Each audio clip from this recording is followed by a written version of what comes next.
తిరిగి బీసీఎన్ న్యూస్కి స్వాగతం. Kadapa one town SI Madhusudan Reddy తీరు పట్ల బార్ అసోసియేషన్ అధ్యక్షులు బొగ్గుల గుర్రప్ప అసహనం వ్యక్తం చేశారు. కడప నగరంలోని జిల్లా కోర్టు ప్రాంగణంలోని బార్ అసోసియేషన్ కార్యాలయంలో ఏర్పాటు చేసిన మీడియా సమావేశంలో ఆయన మాట్లాడుతూ మాజీ ప్లేడర్ గుర్రప్ప కుమారుడు నవదీప్ తన కళాశాల ముగించుకుని మోటార్ సైకిల్పై వస్తుండగా వెంటాడి తీవ్రంగా గాయపరిచారని ఆరోపించారు. One town SI Madhusudan Reddy వాటితో శిక్షణ రహితంగా కొట్టడంతో నవదీప్ తీవ్రంగా గాయపడి రిమ్స్లో చేరినట్టు తెలిపారు. ఈ విషయంపై ప్రశ్నించగా బాధితుడి తండ్రిని సైతం కులం పేరుతో దూషించారంటూ ఆగ్రహం వ్యక్తం చేశారు. ఈ విషయంపై బాధితుడి తండ్రి పోలీస్ స్టేషన్కు వెళ్లగా అవమానకరంగా మాట్లాడి ఫిర్యాదు తీసుకోకుండా కులం పేరుతో దూషించారని మండిపడ్డారు. 20వ తారీఖున రాజీవ్ పార్కు నందు మాజీ గవర్నమెంట్ ప్లీడర్ జి గురప్ప గారి కుమారుడు గడ్డ నవదీప్ చదువుకున్నటువంటి విద్యార్థి తన కాలేజీ ముగించుకొని బైక్లో వెళ్తూ ఉంటే పోలీసుల్ని చూసి బెదిరిపోయి వెళ్తూ ఉంటే వెంటబడి అతన్ని బీగం లాక్ తీసుకొని సెల్ ఫోన్ తీసుకొని ఎస్ఐ మధుసూదన్ రెడ్డి విచక్షణారహితంగా బూట్ కాల్తో లాఠీతో తనకిష్టం వచ్చిన రీతిలో గొడ్డును బాదినట్టు బాది గాయపరిచి ఆ సందర్భంలో తన మిత్రుడు అచ్చయ్య అనేటువంటి మిత్రుడు ఈ విషయాన్ని అంతటిని కూడా వాళ్ళ తండ్రికి జి గురప్ప గారికి తెలియజేయక ఆయన హుటాహుటిన అక్కడికి వెళ్ళగా ఎందుకు సార్ మా అబ్బాయి ఏం తప్పు చేసినాడని చెప్పి ఈ విధంగా గొడ్డును బాదినట్టు బాది ఇంత చట్టాన్ని చేతుల్లోకి తీసుకోవాల్సిన అవసరం ఏమొచ్చిందని చెప్పి ఒక న్యాయవాదిగా అతన్ని ప్రశ్నిస్తే నీకు కూడా ఇదే పరిస్థితి, ఏం బీక్కుంటావు, నీ కథ తెలుసు నాకు, నువ్వు మీ ఎస్సీ ఎస్టీలంతా ఇంతే అనేటువంటి అసభ్య పదజాలాన్ని ఉపయోగించి అతన్ని కులం పేరుతో దూషించడము ఇది కరెక్ట్ కాదని చెప్పేసి పత్రికా మిత్రుల ద్వారా పోలీసు డిపార్ట్మెంట్కి నేను తెలియజేస్తూ ఉన్నా. ఎవరైనా సరే తప్పు చేస్తున్నట్లయితే పోలీసులకి నిలుపుదల చేసేటటువంటి అధికారం ఉంది, అంతవరకే. కానీ కొట్టేంతటువంటి అధికారం వాళ్ళకి ఇవ్వలేదు, ఏ చట్టం కూడా ఇవ్వలేదు. కానీ వారంతకు వారే ప్రెస్టేజ్కి పోయి సెల్ఫ్ ఈగోతోటి ప్రజల ప్రాథమిక హక్కుల్ని కూడా విస్మరించి కొన్ని సమస్యలకు మూలం కారకులు వాళ్ళే అవ్వడము, దీన్ని మేము ఒక బార్ అసోసియేషన్ అధ్యక్షుడిగా ఒక న్యాయవాదిగా తీవ్రంగా ఈ విషయాన్ని నేను ఖండిస్తున్నాను. ఆ తర్వాత న్యాయవాది ఆ కుమారుణ్ణి రిమ్స్ హాస్పిటల్లో అడ్మిట్ చేయడము వర్ణనాతీతము. ఆ పరిస్థితి చూస్తే ఆ పిల్లవాని పరిస్థితి, వాళ్ళ తండ్రి గురప్ప వన్ టౌన్ పోలీస్ స్టేషన్కి వెళితే వ్యంగ్యంగా హేళనగా ఒక పౌరుడు పోలీస్ స్టేషన్కు ఒక ఫ్రెండ్లీ పోలీసింగ్ అంటారు కదా, ఫ్రెండ్లీ పోలీసింగ్ అంటే అతను గవర్నమెంట్ ప్లీడర్గా పనిచేశారు, అంటే జిల్లాకంతా ప్రభుత్వ న్యాయవాదిగా పనిచేశారు. అటువంటి న్యాయవాది పోలీస్ స్టేషన్కి వెళితే కనీసం కూర్చోండి సార్, ఏం జరిగింది, ఏం పరిస్థితి విచారిద్దామని చెప్పేటువంటి కామన్ సెన్స్ కూడా లేకుండా నిలబెట్టి వ్యంగ్యంగా మాట్లాడి కనీసం కంప్లైంట్ ఇస్తే కంప్లైంట్ కూడా తీసుకోకుండా కులం పేరుతో అక్కడ కూడా తక్కువ జాతి నా కొడుకులు ఇంతే అనేటువంటి ఒక ఉద్దేశం చేత మాట్లాడము, ఈ విషయాల్ని ఆ యొక్క పోలీస్ స్టేషన్లో ఆయన పట్ల వ్యవహరించిన తీరును నేను చాలా తీవ్రంగా ఖండిస్తున్నాను. ఆయనకు ఎవరిచ్చారు అధికారం, కొట్టే అధికారం ఎవరిచ్చారు? నేను ప్రశ్నిస్తున్నా, సూటిగా ప్రశ్నిస్తున్నా. మిస్టర్ మధుసూదన్ రెడ్డి, నీకు ఎవరిచ్చారు కొట్టే అధికారము? గత వైసీపీ పాలకుల నిర్లక్ష్యం కారణంగా పాలకొల్లు పట్టణంలో భారీ వర్షాలకు అనేక ప్రాంతాలు ముంపున గురవుతున్నాయని తెలుగుదేశం పార్టీ నాయకులు పెచ్చెట్టి బాబు, గండేటి వెంకటేశ్వరరావు ఆరోపించారు. మురుగు డ్రైన్లలో పూడిక తీగిపోవడం వల్ల ఇబ్బందులు ఎదురవుతున్నాయని అన్నారు. మంత్రి నిమ్మల రామానాయుడు జోక్యంతో మురుగునీరు బయటకు వెళ్లేందుకు తక్షణ చర్యలు చేపట్టినట్టు తెలిపారు. గత పాలకుల నిర్లక్ష్యానికి ఇది ఒక నిదర్శనం. 5 సంవత్సరాల పరిపాలనలో ఏ రోజైనా ఒక తట్ట మట్టి ఈ డ్రైనేజీలోంచి తీసుంటే ఈరోజు గత వారం రోజుల నుంచి పడుతున్నటువంటి వర్షానికి ప్రజలు ఇంత ఇబ్బంది పడే పరిస్థితి ఉండకపోదును. దురదృష్టం, ఏ రోజు కూడా ఇందులో ఉన్న ఈ బెజవాడ కూడా ఏదైతే ఉందో దాన్ని శుభ్రం చేసినటువంటి పరిస్థితి గత 5 సంవత్సరాల ప్రభుత్వం, వైసీపీ ప్రభుత్వంలో ఏ రోజు లేదు. ప్రీతమ శాసనసభ్యులు గౌరవ జలవనరుల శాఖ మంత్రులు డాక్టర్ నిమ్మల రామానాయుడు గారి ఆదేశానుసారం మరి నేను, పట్టణాధీశులు జీవి గారు, అలాగే కమిషనర్ గారు, శానిటరీ వర్కర్ల సహాయ సహకారాలతో గత వారం రోజుల నుంచి కూర్చున్న వర్షానికి ఎక్కడైతే నీరు నిలబడ్డదో ప్రతి చోట కూడా రామానాయుడు గారు స్పష్టంగా చెప్పడం జరిగింది. ఎక్కడ నీరు ఉన్నా సరే వెంటనే దాన్ని క్లీన్ చేయించి ఏదో రకంగా వాటర్ బయటికి వెళ్ళే మార్గాన్ని చూడమని చెప్పడం జరిగింది.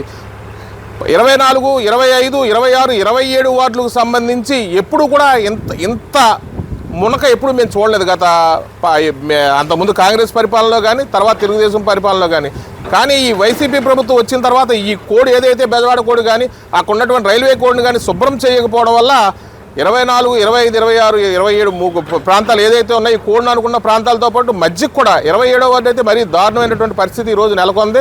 మరి ఏదైతే రామానాయుడు గారు చెప్పారో ఆయన సూచన ప్రకారం ప్రొద్దున 8 గంటలకు మొదలుపెట్టి మొత్తం మీద అలా చేసుకుంటూ వచ్చి ఈరోజు మీరు చూస్తున్నారు ఈ జేసీబీ సహాయంతో ఇక్కడ ఉన్నటువంటి అడ్డునంతా కూడా తొలగించే ప్రయత్నం చేస్తున్నాం. ఈ 24, 25 వార్డుల్లో కూడా ఈ మురుగునీరు వచ్చేసిందంటే చాలా ఆశ్చర్యం వేసింది. పొద్దుటే బాబు గారు ఫోన్ చేసి అర్జెంటుగా మీరు బయలుదేరండి, మన మినిస్టర్ రామానాయుడు గారు ఈ కోడిని క్లియర్ చేయమని చెప్పారని చెప్పాను. కానీ కమిషనర్ గారితో జేసీబీలతో వచ్చి ఇవన్నీ తీస్తూ ఉంటే ఆశ్చర్యం వేస్తుంది. నిజంగా తూడన్ని తీయించుకుంటూ క్లియర్ చేసుకుంటూ ఇలా ఈ కాలువ దగ్గరికి ఇలా వచ్చి అన్నీ క్లియర్ చేస్తుంటే ఎక్కడికక్కడే పుడుగుపోయినాయి. అసలు వాటర్ బయటికి వెళ్ళే పరిస్థితి లేదు. ఇళ్లలోకి బాత్రూముల్లోకి నీళ్ళు వచ్చేస్తున్నాయని చెప్పి ఇక్కడ ప్రజలందరూ బాధపడుతుంటే మేమంతా వచ్చి చూశారు కదమ్మంటే ఎప్పుడైనా 5 ఏళ్లలో కనీసం ఒక్కడొచ్చి కనీసం ఈ తూడు తీసిన నాదులు లేదండి 5 ఏళ్ళలో ఎప్పుడు కూడా. ఇదేనండి ఇదిగో ఇప్పుడే ఇలా వచ్చి తీయడం జరుగుతుంది, ఇప్పుడే జరుగుతుంది అని చెప్పి రామానాయుడు గారి పుణ్యమాని మీరంతా వచ్చి ఇలా తీస్తున్నందుకు మేము రామానాయుడు గారికి మేము ధన్యవాదాలు తెలుపుకుంటున్నాం. గత వైసీపీ ప్రభుత్వంలో గొల్లప్రోలు గ్రామంలోని పేదలకు నివాసయోగ్యంగాని చోట ఇళ్ల స్థలాలు కేటాయించారంటూ తెలుగుదేశం పార్టీ రాష్ట్ర అధికార ప్రతినిధి పిఠాపురం మాజీ ఎమ్మెల్యే వర్మ ఆరోపించారు. సుద్దగడ్డ కాలువ పక్కన ఉన్న జగనన్న కాలనీ రోడ్డు ఇళ్ల నిర్మాణాలను మాజీ ఎమ్మెల్యే వర్మ పరిశీలించారు. అనంతరం ఆయన మీడియాతో మాట్లాడుతూ తరచూ ముంపుకు గురయ్యే చోట పేదలకు ఇళ్ల స్థలాలు ఇచ్చారని, అలాగే భూముల కొనుగోలు విషయంలో 9 కోట్ల రూపాయల మేర భారీ అవినీతి జరిగిందని వర్మ ఆరోపించారు. అక్కడ నివసిస్తున్న ప్రజల ఇబ్బందులను చూసి వారి కష్టాలను అడిగి తెలుసుకున్నారు. ఈ కార్యక్రమంలో కాకినాడ ఆర్డీఓ ఇట్ల Kishore, Pithapuram police circle inspector Srinivas, TDP నాయకులు గుండా సుబ్బారావు, బస్స సత్యనారాయణ, కడారి బాబ్జీ తదితరులు పాల్గొన్నారు. ప్రభుత్వంలో 35 ఎకరాల్లో దగ్గర 9-10 కోట్లు స్కామ్ జరిగింది. మేము ఆ రోజే చెప్పడం జరిగింది. మేము ఎన్టీఆర్ అపార్ట్మెంట్స్ కట్టడానికి మేము 10 ఎకరాలు ఇక్కడ రోడ్డు వారిని ఐడెంటిఫై చేసాం. అపార్ట్మెంట్స్ కూడా అప్పుడు శాంక్షన్ ఇచ్చారు. వాళ్ళు స్థలాలు ఇద్దామని చెప్పి ఇక్కడ తీసుకొచ్చి పేదవాళ్ళందరికీ ఇబ్బందికర పరిస్థితి. స్కూల్కి వెళ్ళలేరు పిల్లలు, వరద వస్తే ఏరి దాటలేరు, హాస్పిటల్ ఇబ్బంది వస్తే హాస్పిటల్కి వెళ్ళలేరు. అంటే ఎందుకు చెప్తున్నానంటే గత వైసీపీ ప్రభుత్వంలో జరిగిన అవినీతి చెప్తున్నాను. ఆ విధంగా చేశారు. ఏదైతే అప్పుడు మేము ఏలేరు ఆధునీకరణ ఆలోచన చేశామో ఆ ఏలేరు ఆధునీకరణలో ఈ కొండకాలకు సంబంధించి బ్రిడ్జిలు ఏది కలవట్లే ఉన్నాయో ఇక్కడ ఒకటి, సూరంపేట ఒకటి, ఇవన్నీ కూడా బ్రిడ్జిలు పెట్టడం జరిగింది. అదైతే 4 కోట్లతో బ్రిడ్జ్ పెట్టారంటే టోటల్ ప్రాజెక్టులో ఇంక్లూడ్ చేశారు. దీన్ని కూడా ఇంక్లూడ్ చేశారు. దీన్ని కూడా ఫౌండేషన్ అయింది. చంద్రబాబు నాయుడు గారు శంకుస్థాపన చేసింది. జగన్మోహన్ రెడ్డి వచ్చాక ఆ ప్రాజెక్ట్ని టెండర్ అయి పనులు ప్రారంభించే ప్రాజెక్టును ఆపివేయడం జరిగింది. మన ఎలక్షన్లో పవన్ కళ్యాణ్ గారు మేము కూడా హామీ ఇవ్వడం జరిగింది. ఏలేరు ఆధునీకరణ 2వ ఫేజ్ ఏదైతే ఉందో సుద్దగడ్డ కొండ కాలం ఆగిపోయిన ప్రాజెక్ట్ని తిరిగి ప్రారంభిస్తామని చెప్పి ఎలక్షన్లో పవన్ కళ్యాణ్ గారు చెప్పడం జరిగింది. మేము చెప్పడం జరిగింది. మొన్న కూడా విజయోత్సవ సభలో మరి పిఠాపురాన్ని కూడా ప్రకటన చేయడం జరిగింది కళ్యాణ్ గారు. చేత ఏంటంటే ప్రభుత్వం వచ్చి 35 రోజులే అయింది. ఇక్కడ కాలనీలో ఏదైతే ఉందో కాలనీలో సౌకర్యాలు కల్పిస్తాం. అదేవిధంగా ఏలేరు ఫేస్టీలో ఈ బ్రిడ్జ్ ఇంక్లూడ్ అయ్యి ఉంది. అంచేత ఆ దాంట్లో ఈ బ్రిడ్జ్ కూడా పూర్తి చేస్తాం. అక్కడ రోడ్లు వేస్తాం. ఇప్పుడే కమిషనర్ గారిని కూడా కోరడం జరిగింది. అక్కడ మంచినీళ్ళు సరఫరా కానీ శానిటేషన్ కానీ డయేరియా ఉంది.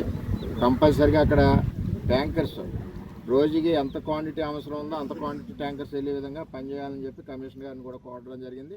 తాడేపల్లిగూడెం నియోజకవర్గాన్ని రాష్ట్రంలో అగ్రగామిగా నిలపడానికి వైద్యులు సహకరించాలని జనసేన పార్టీ ఎమ్మెల్యే బొలిశెట్టి శ్రీనివాస్ పేర్కొన్నారు.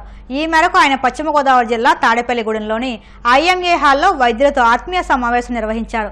ఈ కార్యక్రమంలో పాల్గొన్న ఎమ్మెల్యే శ్రీనివాస్ మాట్లాడుతూ పట్టణ అభివృద్ధిలో భాగస్వాములు కావాలని కోరారు. ప్రజలు తమపై ఉంచిన నమ్మకాన్ని నిలబెట్టుకునేందుకు పట్టణ అభివృద్ధికి కృషి చేస్తున్నట్లు తెలిపారు. ఇప్పటి వరకు ప్రజల్లో ఉంటూ అభివృద్ధి కోసం కృషి చేశామని, మరింత బాధ్యతగా పనిచేసేందుకు తనకు సహకరించాలంటూ కోరారు. అలాగే పట్టణంలో ప్రముఖుల విగ్రహాలను ఏర్పాటు చేయనున్నట్లు తెలిపారు. ఈ కార్యక్రమంలో ఐఎంఏ వైద్యులు నాకు ఎక్కువ మెజారిటీ రావడానికి కానీ నేను గెలవడానికి కానీ ముఖ్య కారణమైనటువంటి మీరు ఎవరు మంచి ఎవరు చెడ్డ అనేది ఒక డాక్టర్ చెప్తే విన్నట్టుగా మరి దేవుడు చెప్పడు కాబట్టి వైద్యం నారాయణ హరి అనేది నేను చెప్పింది కాదు, పూర్వం నుంచి ఉన్నది. కాబట్టి అంత విలువ ఉన్నటువంటి మీ అందరి ముందు మాట్లాడే అవకాశం కల్పించిన మీ అందరూ కూడా పేరు పేరున ఉదయపూర్వ నమస్కారం తెలియజేసుకుంటూ, మరి ఈ పట్టణాన్నే కాదు తాడేపూడి కాన్స్టిట్యున్సీని ఆంధ్ర రాష్ట్రంలో మొట్టమొదటి స్థానంలో నిలబెట్టడానికి మీ అందరి సహకారాన్ని అందిస్తాను తప్ప నా కోసం నేను ఏది మిమ్మల్ని అడగదలుచుకోలేదు, అడగను కూడా. నా దగ్గరికి ఎవరైనా లేనోళ్ళు వచ్చినప్పుడు వాళ్ళకి ఏదైనా సహాయం చేయమని అడుగుతాం. అలాగే నేను చాలా మందికి ఆపరేషన్లు చేయించాను. దానికి చిన్ని కుమార్ మా డాక్టర్ దేవుడు మరి ప్రసాద్ గారు చనిపోవడం, అదేవిధంగా శ్రీహరి గారు కూడా మన మధ్యలో లేకపోవడం, ఇదంతా నా బెస్ట్ ఫ్రెండ్స్. ఇవాళ వాళ్ళందరూ లేని మీటింగ్లో మాట్లాడడం కూడా నాకు కొంచెం బాధ అనిపించింది. ఎప్పుడైనా ప్రసాద్ గారు కూడా ఒకటే పాపం, ఆయన వాళ్ళ హాస్పిటల్ తీసుకెళ్ళి హాస్పిటల్ అట్మాస్ఫియర్ లేదండి, ఇక్కడ అంతా కూడా వెనకాల పార్క్ని ఒక టాయిలెట్గా మార్చేశారు, కొంచెం దీనికి ఏమైనా సహాయం చేయమని అడిగినప్పుడు ఖచ్చితంగా దీన్ని పార్క్ చేసుకోమని చెప్పి ఆ రోజున్న కౌన్సిల్ని ఏకగ్రీవంగా తీర్మానం చేసి మనం ఇవ్వకూడదు. తీర్మానం చేసి ఇవ్వడానికి లేదు, దాన్ని పార్క్ ఇండోర్ స్టేడియంగా డెవలప్ చేసుకోమని కూడా చెప్పడం జరిగింది. ఆయన నమ్మి డాక్టర్ శ్రీనివాస్ గారు మరి వాళ్ళందరూ కూడా దాదాపు 70-80 లక్షలు ఖర్చు పెట్టి ఆ ఇండోర్ స్టేడియం కూడా కట్టడం జరిగింది. తాడేపూడిలో మరి అంత పెద్ద సాహసమైనటువంటి వాళ్ళ దాతృత్వాన్ని మెచ్చుకోవాలి ఇచ్చిన వాళ్ళందరూ కూడా. అదేవిధంగా తాడేపూడిలో స్కేటింగ్ పార్క్ ఉండాలనుకున్నాం, స్విమ్మింగ్ పూల్ ఉండాలనుకున్నాం, ఇండోర్ స్టేడియం ఉండాలనుకున్నాం. కళ్ళకన్నాను ఆ రకంగా అన్ని రకాలుగా తాడేపూడి పురపాలక సంఘాల్లో ఆత్మసాక్షిగా నా సొంత డబ్బుతో కూడా దాదాపు 1.5 డెవలప్ చేశాను ఈ తాడేపూడి పట్టణాన్ని. ఇవాళ చిరంజీవి గారి పార్క్కి మా నాన్నగారి పేరు మీద దాదాపుగా 15 లక్షలు ఇచ్చాం. ఎల్ఈడి లైట్లు దాదాపు 2 కోట్లతో సొంత డబ్బులతో ఇచ్చాం. నేను ఒక్కడిని ఇవ్వలేదు, మీలాంటి వాళ్ళు ఎవరన్నా సహాయం చేసి, మా డాక్టర్ గారు చెప్పారు కదా ఇప్పుడు ఎవరు శ్రీనివాస్ గారు బ్రిడ్జి దగ్గర హోటల్ కట్టుకుంటే బ్లాక్మెయిల్ చేస్తూ ఉంటే వాళ్ళందరికీ చెప్పాను, ఎవరు ఆయన డబ్బులు అడగట్లేదు, మీరు ఆ వార్డులో లైట్లు వేయించండి, ఎల్ఈడి లైట్లు అంటే ఆయన 13వ వార్డు లైట్లు ఆయనతో ఇచ్చారు, అది నేను తీసుకున్న లంచం. అంతే తప్ప ఎవరి దగ్గర ₹1 కూడా ఆశించి నేను పని చేయలేదని చెప్పడానికి ఏమాత్రం సందేహం లేదు, ఎవరైనా క్లెయిమ్ చేయొచ్చు కూడా. వార్తలు ముగించే ముందు ముఖ్యాంశాలు మరొక్కసారి. గత వైసీపీ పాలనతో ఏపీ రాజధాని అభివృద్ధి ఆగిపోయిందన్న చంద్రబాబు, తెలుగు ప్రజల ఆత్మగౌరవాన్ని నిలుపుతామని స్పష్టం.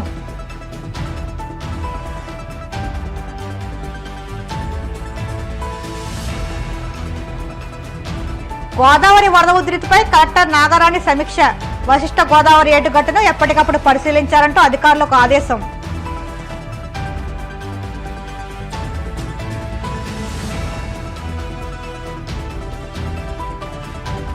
ద్వారకా తిరుమల శ్రీవారి క్షేత్రంలో కథాచిన్నారుల నృత్యం, చూపలను ఆకట్టుకున్న నాట్య నీరాజనం.